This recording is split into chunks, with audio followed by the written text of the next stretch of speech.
Kako se ti zoveš?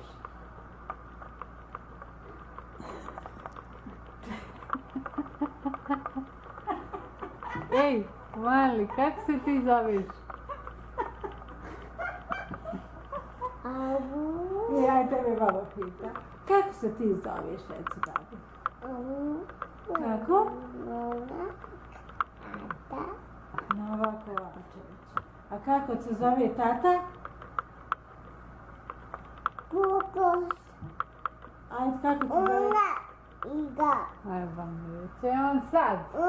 Ajde, pa ćemo ti pustiti. Ajde, reci kako, pa ćemo ti pustiti dalje.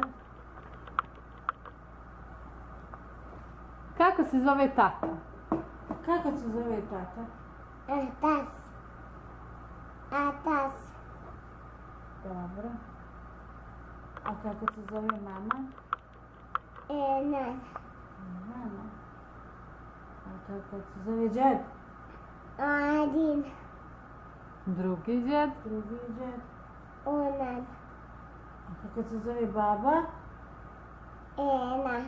Druga baba. A kako se zove tetka? A druga tetka? Kako se zove tetak? A kako se zove rođak? A drugi rođak?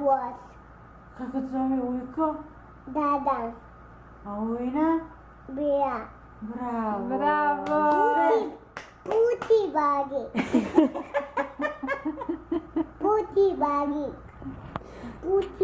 Pustit ćemo bager. Reci samo malo.